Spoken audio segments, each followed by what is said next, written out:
Hello friends, આજના લેક્ચરમાં આપણે ભણીશું ટ્રાન્સફોર્મર ઓઇલ વિશે.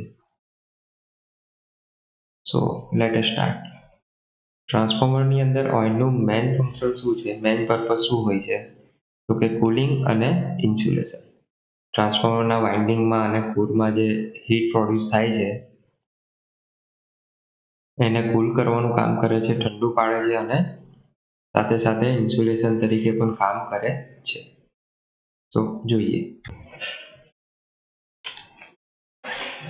એના માટે પહેલા આપણે ઇન્સ્યુલેટિંગ ઓઇલના ઇમ્પોર્ટન્ટ ટર્મ્સ ખબર હોવી જોઈએ. તો એ આપણે વન બાય વન ભણીશું. પહેલું ટર્મ છે ડાઇલેક્ટ્રિક સ્ટ્રેન્થ. એટલે શું જોઈએ? Oil works as insulator in electrical equipment, so it should be able to withstand certain voltage.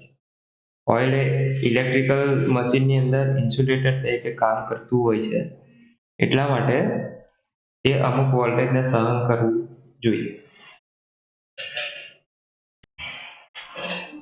Property of insulating oil to withstand certain voltage without breakdown in specific condition is called dielectric strength. ચોક્કસ સ્થિતિમાં insulating ઓઇલનું breakdown થયા વગર ટકી રહે એ ગુણધર્મને ઓઇલની dielectric strength કહેવામાં આવે છે.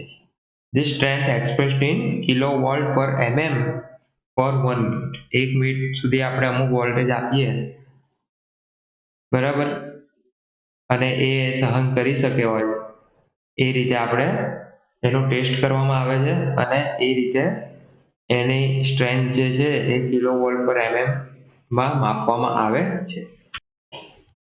ત્યાર પછી બીજો ટર્મ છે એસિડિટી. એસિડિટી એટલે total measure of the organic and inorganic acids in oil is called the total acidity. બરાબર, ઓઇલની અંદર જે એસિડિક તત્વો હોય એને કહેવાય ઓઇલની acidity. These acids are neutralized by potassium hydroxide. Potassium હાઇડ્રોક્સાઇડથી એને ન્યુટ્રલાઇઝ કરવામાં આવે છે. Weight of potassium hydroxide in milligram to neutralize the free acids in 1 gram of oil is called total acidity. એટલે 1 ગ્રામ ઓઇલમાં રહેલા મુક્ત એસિડને ન્યુટ્રલાઇઝ કરવા માટે જરૂરી મિલીગ્રામ વજનના પોટેશિયમ હાઇડ્રોક્સાઇડને ટોટલ એસિડિટી કહેવામાં આવે છે. આના બધા એસિડિટી ઓઇલની અંદર કઈ રીતે ટેસ્ટ કરવી એ બધું આપણે આગળ એના ટેસ્ટિંગમાં જોઈશું. ત્યાર પછી ત્રીજું છે sludge. Oil gets heated when it is used, so there are chemical changes due to the oxygen in air. As a result, thick substance is produced in oil which is called the sludge. Oil જ્યારે વપરાશમાં હોય ત્યારે ગરમ થાય છે, કારણ કે winding અને કોર ગરમ થાય છે, બરાબર, અને હવામાં જે ઓક્સિજન હોય એને લીધે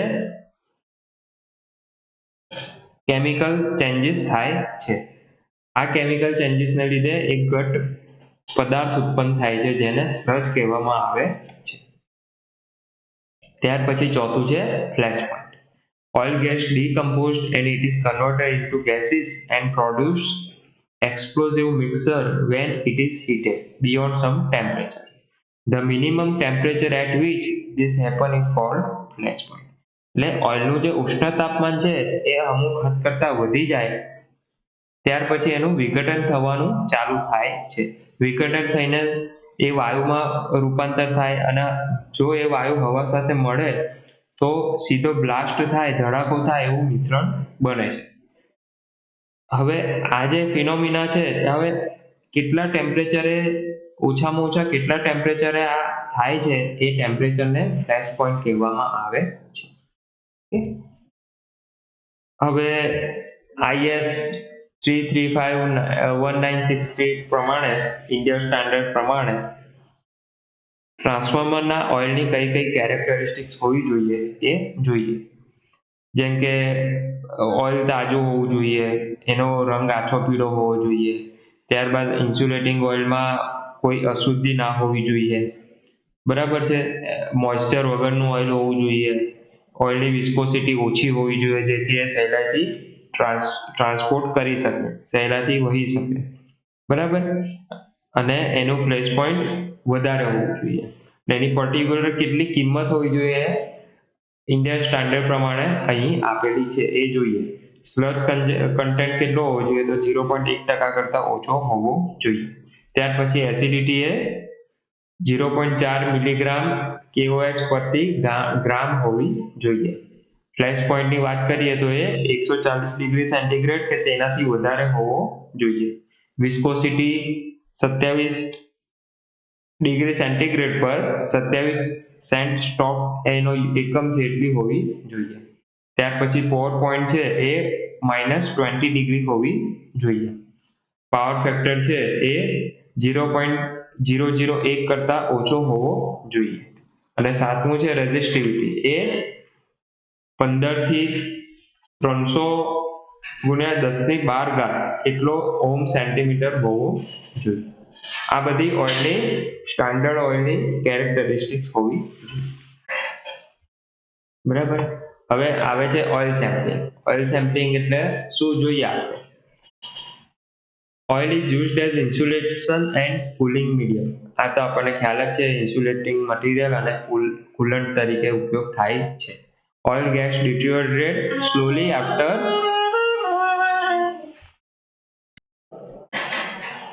oil gets deteriorated slowly after some usage. જેમ જેમ ઓઇલનો ઉપયોગ વપરાશનો સમયગાળો વધે એમ અંદર થોડું થોડું ખરાબ થવાનું ચાલુ થાય.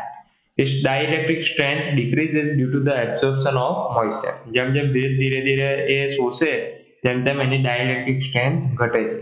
Acid and sludges are produced due to the arc. અને અંદર જો કંઈક આર્ક થાય, સ્પાર્ક થાય, તેના લીધે એસિડિટી વધે છે અને સ્લજમાં વધારો થાય છે. For this, sample of oil is taken periodically and tested and filtered if necessary. આ બધું આપણને ખબર ક્યારે પડે કે ઓઇલમાં ભેજ આવી ગયું કે એની એસિડિટી વધી ગઈ કે ઘટી ગઈ, સ્લજ પ્રોડ્યુસ થયા કે નહીં, એના માટે આપણે ઓઇલનું સેમ્પલ લઈને એનું ટેસ્ટ કરવું પડે. અને ટેસ્ટ પછી જો આપણને એવું ખ્યાલ આવે કે એના સ્ટાન્ડર્ડ પ્રમાણે નથી તો એને આપણે ફિલ્ટર કરવું પડે. એ આપણે આગળ જોઈએ. Sampling method. સેમ્પલ કઈ રીતે કરવું? So compared to the fresh oil, oil saturated with water is heavy, so it gets settled at the bottom of the tank. જ્યારે સૂકું ઓઇલ પાણી અને પાણીથી સંતૃપ્ત થાય છે ત્યારે ઓઇલ ભારે થાય છે અને ટેન્કની નીચે જમા થાય છે. So the sample of the oil for testing should be taken from the bottom part of the tank. એટલા માટે ટેન્કનો જે બોટમ પાર્ટ છે ત્યાંથી જ આપણે ટેસ્ટિંગ માટેનું સેમ્પલિંગ લેવું જોઈએ. એવું બને કે તમે ઉપરથી લો તો એનું ઓઇલની કેરેક્ટરિસ્ટિક્સ તમને ટેસ્ટમાં સારી જ મળે, પણ નીચેનું ઓઇલ હોય એની સારી ના હોય. એટલા માટે સેમ્પલિંગનો એક નિયમ છે કે ઓઇલ હંમેશા ટ્રાન્સફોર્મરની નીચેની ટેન્કમાંથી જ લેવો જોઈએ. બરાબર. So the sample of oil for testing should be taken from the bottom part of the tank. For this, the oil should be allowed to settle for 24 hours. એના માટે 24 કલાક, 24 થી 25 કલાક સુધી ઓઇલને સ્થિર થવા દેવું પડે. If the transfer is in the working condition and if it necessary to take the sample, it should be taken in the switch off condition or no load condition. જો ટ્રાન્સફોર્મર ચાલુ હોય ત્યારે ઓઇલનું સેમ્પલિંગ લેવાની જરૂર પડે તો પહેલા એને સ્વિચ ઓફ કરવું પડે અથવા તો નો લોડ કન્ડિશન પર લાવીને ત્યારબાદ ઓઇલ લેવું પડે. જનરલી શું થતું હોય, વર્ષે આપણે જે જોયું 6 મહિને વર્ષે જે મેન્ટેનન્સ થતું હોય છે એ દરમિયાન જ્યારે શટડાઉન હોય ત્યારે ઓઇલનું ટેસ્ટિંગ પણ, ઓઇલનું સેમ્પલ પણ લઈ લેવામાં આવે છે.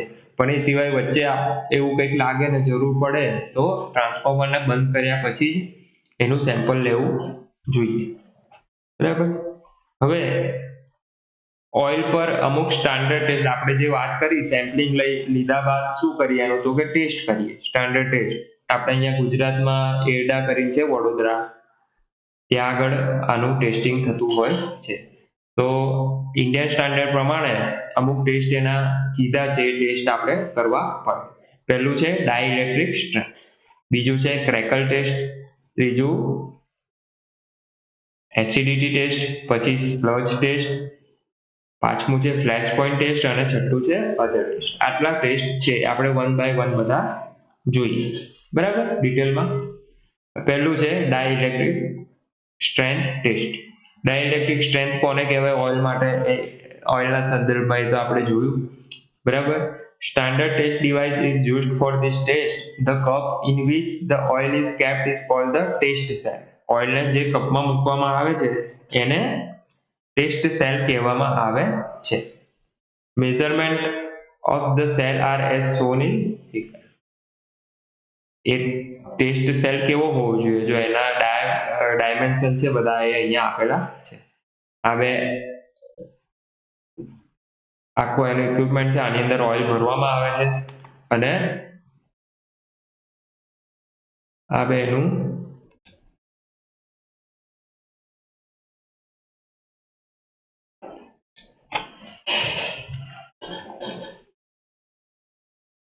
આ બેના ગોળ બ્રાસના ગોળા છે. આ બ્રાસના જે ગોળા છે બરાબર, અને આખું કન્ટેનરમાં ઓઇલ ભરેલું છે બરાબર. હવે ધીરે ધીરે અહીંયાથી આપણે વોલ્ટેજ એપ્લાય કરવાનું ચાલુ કરીશું આ બે ગોળા વચ્ચે બરાબર. First, the test cell is cleaned with petrol and dried. Then the sample of oil to be tested is filled. પહેલા તો જે આપણું કપ છે, જે ટેસ્ટ પાત્ર છે ટેસ્ટ સેલ, એને પેટ્રોલ વડે ક્લીન કરીને સુકાઈ જાય, સંપૂર્ણ રીતે સુકાયેલું હોવું જોઈએ. ત્યાર પછી જે ઓઇલનું ટેસ્ટ કરવાનું છે ઓઇલ અંદર મૂકવામાં આવે છે બરાબર. The level of oil is kept above the center line of the electrodes. જે વચ્ચે બે બ્રાસના ગોળા હતા એની સેન્ટર લાઈન કરતા થોડુંક વધારે ઓઇલ ભરાય એટલું ઓઇલનું સેમ્પલ લેવામાં આવે છે. This test cell is kept in the testing device. Oil is allowed to settle for about 20 minutes after the cover is closed.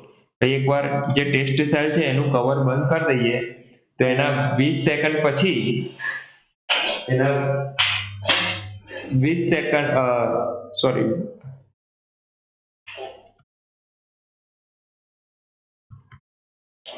oil is allowed to settle for about 20 minutes after the cover is closed. Test કપનું જે cover બંધ કરી દઈએ પછી 20 minute સુધી oil settle થવા માટે allow કરવા દેવું પડે. Then the voltage across the electrode is increased slowly. પછી જે ઇલેક્ટ્રોડ્સ ને વોલ્ટેજ એપ્લાય કર્યો છે ધીરે ધીરે વધારવામાં આવે છે. The voltage at which the arc starts and persists divided by the distance between the electrodes is called its dielectric strength. Dielectric strength ની આપણે વ્યાખ્યા ઓલરેડી ભણી ગયા છે બરાબર. તો જે વોલ્ટેજ પર આર્ક થવાનો ચાલુ થાય અને પછી આર્ક કોન્સ્ટન્ટલી ચાલુ રહે એ વોલ્ટેજને એ ઇલેક્ટ્રોડ વચ્ચે જે અંતર છે, અહીંયા આપણે આ ફિગરની અંદર કેટલું છે 4 mm છે બરાબર. એના વડે આપણે ભાગીએ, એના વડે ડિવાઈડ કરીએ તો જે આપણને ડાઇલેક્ટ્રિક સ્ટ્રેન્થ મળે એ કિલોવોલ્ટ પર mm પર મળે બરાબર. The test is performed for minimum 3 times. The meter shows the reading both in kilowatt and kilovolt per mm. 3 વાર ફરી આનો આ ટેસ્ટ કરવામાં આવે બરાબર, ત્યારે આપણે એક વેલ્યુ પર પહોંચીએ. Good insulating oil has a dielectric strength of 40 kilovolt per mm for 1 minute. 1 minute સુધી તમે વોલ્ટેજ આપવાનું ચાલુ રાખો ત્યારે ઓઇલની ડાઇલેક્ટ્રિક સ્ટ્રેન્થ 40 કિલોવોલ્ટ પર mm મળે ઇન્ડિયન સ્ટાન્ડર્ડ પ્રમાણે. That is good. Okay, so બીજો ટેસ્ટ જોઈએ. Second one was crackle test. Crackle ટેસ્ટમાં શું હોય છે? For this test, sample of oil is filled in a dry and clean container which can accommodate 250 mm of oil. 250 millimetre oil આવે એટલું એક પાત્ર લેવામાં આવે છે અને એમાં ઓઇલ ભરવામાં આવે છે. A rod of 12.5 mm diameter is heated such that it becomes light red in color. This rod dipped up to the bottom and it is moved. બરાબર. 12.5 mm ના વ્યાસવાળો સળિયો લઈને એ આછા લાલ રંગનો ના થાય ત્યાં સુધી એને ગરમ કરવાનો અને ગરમ સળિયાને જે આપણું ટેસ્ટ સેલ છે એની અંદર સળિયા સુધી ડૂબાઈને એ સળિયાની મદદથી એને હલાવવો બરાબર. No spark should be seen when the rod is moved.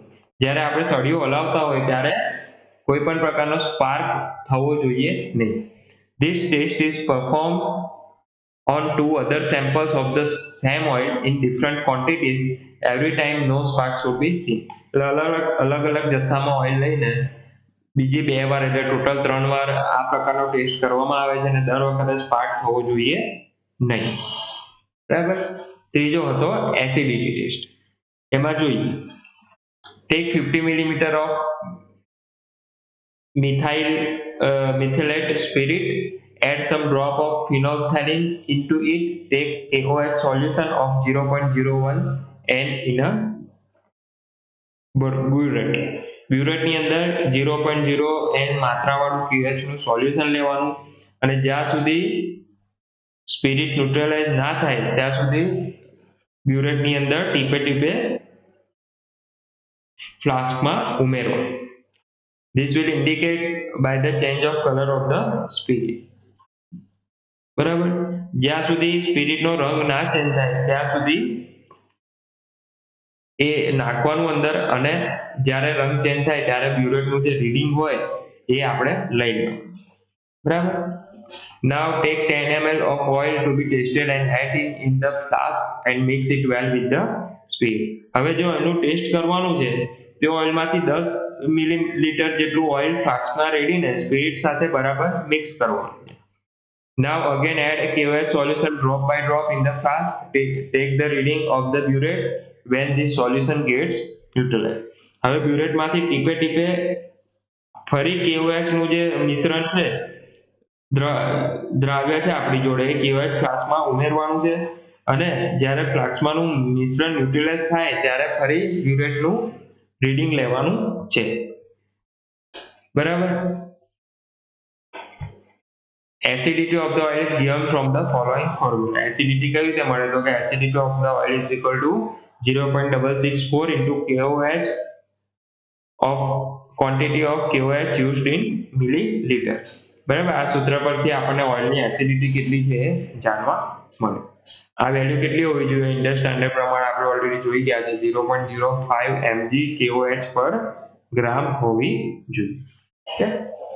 ચોથો છે સ્લજ ટેસ્ટ. સ્લજ ટેસ્ટ બહુ સરસ મજાનો છે, જોઈએ. The impurities are added due to the chemical reaction in the insulating oil when it is being used. These impurities are in the form of sludge, mud due to the rust and dust. જ્યારે oil વપરાશમાં હોય ત્યારે એની અંદરથી આપણે સ્લજની વ્યાખ્યા પડી કે એની અંદર ઘન પદાર્થ ઉત્પન્ન થાય છે, એને સ્લજ કહેવામાં આવે છે. તો આના માટે શું કરવાનું? First the oil is made thin by adding n heptanes into it, then this oil is passed through filter paper. સૌથી પહેલા તો ઓઇલના સેમ્પલની અંદર n હેપ્ટેન નાખીને ઓઇલને પાતળું બનાવો. બરાબર. સોલિડ ઇમ્પ્યોરિટીઝ અને ત્યાર પછી શું કરવાનું છે? ફિલ્ટર પેપરમાંથી એને પાસ કરાવવાનું છે.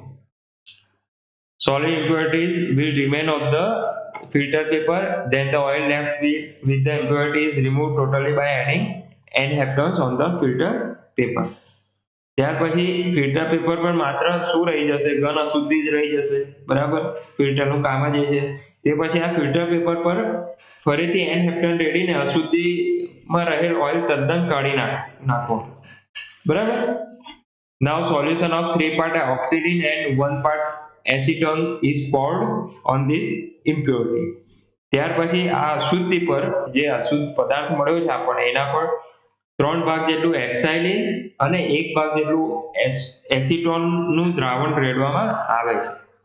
Some part of this impurity will become blue. The part of the impurity which has turned blue is the sludge. હવે આ ઇમ્પ્યોરિટીનો અમુક ભાગ બ્લુ કલરનો થઈ જશે અને જે બ્લુ કલરનો થઈ જાય એને સ્લજ કહેવામાં આવે છે. This separated and the remaining substance on the filter paper is put in the crucible and the crucible is put in the furnace to heat it up. Due to this the carbonic substances are evaporated. પછી આ ભાગને અલગ કર્યા પછી હજુ પણ ઘન અશુદ્ધિ જે હોય એ ફિલ્ટર પેપર પર રહે તો તે ભાગને ક્રુસિબલમાં નાખી ફર્નેસ પર ગરમ કરવામાં આવે છે. આમ કરવાથી શું થશે તો કે જે કાર્બનિક પદાર્થ છે હવામાં ઉડી જશે. બરાબર. This is still some residue left it is the dust and mud. આ સિવાય પણ આના પછી પણ જો કોઈ એ રહી ગયું હોય, કોઈ અશુદ્ધિ રહી ગઈ હોય તો એ ઓક્સાઇડ છે, એટલે કે કાટવાળો ભાગ છે એવું સમજી લેવાનું. The maximum proportion of the sludge should be 1.2% by weight. Sludge નું મહત્તમ માપ કેટલું હોવું જોઈએ ઇન્ડિયન સ્ટાન્ડર્ડ પ્રમાણે? તો કે 1.2% જેટલું હોવું. ત્યાર પછી પાંચમું છે flash point test. This test is performed when insulating oil achieves high temperature due to the internal fault and emits intense odor. જ્યારે ઇન્સ્યુલેટિંગ ઓઇલ આંતરિક ફોલ્ડને લીધે બહુ વધારે તાપમાન પર જતું રહે છે ત્યારે સખત વાસ મારે છે. બરાબર? જ્યારે આવી વાસ આપણને ખબર પડે ત્યારે આપણે ટેસ્ટ કરવામાં આવે છે. For this test, the sample of oil is kept in a closed vessel with a spout. આના માટે નાળચું વાળું એક બંધ વાસણ લેવામાં આવે છે જેની અંદર ઓઇલનું સેમ્પલ આપણે લઈએ. બરાબર? આ રીતનું સેમ્પલ હોય. હવે એમાં શું કરવાનું? એક થર્મોમીટર વેસલની અંદર ફિટ કરવાનું અને ફ્લેમની મદદથી આ વાસણના જે નાળચું છે એને ગરમ કરવાનું, જેથી ઓઇલનું તાપમાન ધીરે ધીરે વધશે. હવે જેમ ઓઇલ ગરમ થશે એમ ઓઇલની અંદરથી વેપર નીકળશે. બરાબર? અને ઉપરના નાળચા પાસે જે આપણે જ્યોત સળગતી રાખવામાં આવેલ છે તો એ વધારે પ્રકાશથી સળગવા મળશે. આ ઓઇલમાંથી વેપર જો એ વધારે પ્રકાશથી સળગવા માટે તો ઓઇલમાંથી વેપર જાય છે તેમ જણાય. આ ઉષ્ણ તાપમાનને નોંધવામાં આવે છે, તેને ફ્લેશ પોઈન્ટ કહેવામાં આવે છે. બરાબર? ફ્લેશ પોઈન્ટ કોને કહેવામાં આવે છે? જે ટેમ્પરેચર આપણે નોટ કર્યું જ્યારે વધારે બ્રાઇટલી લાઇટ થાય છે એને ફ્લેશ પોઈન્ટ કહેવામાં આવે છે. ઇન્ડિયન સ્ટાન્ડર્ડ પ્રમાણે સારા ઇન્સ્યુલેટિંગ ઓઇલનું ફ્લેશ પોઈન્ટ 140 ડિગ્રી હોવું જોઈએ. બરાબર? બીજા પણ ટેસ્ટ કરવામાં આવે છે, જેમ કે specific gravity test, viscosity test, pour point test, power factor અને રેઝિસ્ટિવિટી ટેસ્ટ. એ આપણે વન બાય વન જોઈએ. સ્પેસિફિક ગ્રેવિટી તો આપણને ખબર છે કે ઇન્સ્યુલેટિંગ ઓઇલની specific gravity 27 degree centigrade temperature પર 0.85 જેટલી હોવી જોઈએ. બરાબર? અને વિસ્કોસિટી એટલે ઓઇલ ઇઝીલી ફ્લો થઈ શકે એના માટે એની વિસ્કોસિટી ઓછી હોવી જોઈએ. બરાબર? જો વધારે હશે તો ઘટ્ટ થઈ જશે ઓઇલ અને એની વહેવાની ક્ષમતા ઓછી થઈ જશે. ત્યાર પછી છે પોર પોઈન્ટ. પોર પોઈન્ટ તમને ખ્યાલ નહીં એટલે હું કહી દઉં. પોર point is the minimum temperature at which the oil starts flowing. This property becomes important when the transformer and circuit breaker have to work in the cold season. Pour point એટલે એવું ઓછામાં ઓછું તાપમાન છે કે જ્યારે ઓઇલ ફ્લો થવાની શરૂઆત કરે છે. બરાબર? જ્યારે ટ્રાન્સફોર્મર ને બીજા સ્વિચ ગિયર જેમ કે સર્કિટ બ્રેકર ને બધે ઠંડી ઋતુમાં કામ કરવાનું હોય ત્યારે આ ગુણધર્મ ખૂબ જ અગત્યનો બની રહે છે. This is because of the oil freezes in transformers. Buchholz relay cannot work and it prevents the movement of the contacts in the circuit. Buchholz relay નું વર્કિંગ આપણે જોઈ. બરાબર? તો જો ઓઇલ પોતે જ ફ્રીઝ થઈ જશે તો Buchholz relay ની અંદર કોઈ ઓઇલ વહી નહીં શકે અને એટલા માટે Buchholz relay જે ફોલ્ટ સેન્સ કરે છે એ કરી નહીં શકે. અને સેમ ફોર સર્કિટ બ્રેકરના કોન્ટેક્ટ જામ થઈ જશે. બરાબર? પાવર ફેક્ટર અને રેઝિસ્ટિવિટી ટેસ્ટમાં શું હોય તો કે પાવર ફેક્ટર અને રેઝિસ્ટિવિટી માપવામાં આવે છે. એ શેના લીધે અફેક્ટ કરે તો કે ઓઇલમાં જે ભેજ હોય, પોલર કમ્પાઉન્ડ હોય, ઓગળી શકે અને કન્જસ્ટિંગ ઇમ્પ્યોરિટી હોય એ દર્શાવે છે આ ટેસ્ટનું રિઝલ્ટ. તો એટ પાવર ફ્રીક્વન્સી એટલે કે 50 હર્ટ્ઝ પર ઇન્ડિયામાં the power factor of the fresh oil should be 0.001. આપણે જોઈ લીધું ઇન્ડિયન સ્ટાન્ડર્ડ પ્રમાણે, અથવા એનાથી ઓછું હોવું જોઈએ. and the resistivity should be 15 થી 310 ઓહમ સેન્ટીમીટર જેટલું હોવું જોઈએ, 30 ડિગ્રી સેન્ટીગ્રેડ. બરાબર? આ અન્ય કેટલાક 4 ટેસ્ટ હતા એ આપણે જોઈ લીધા.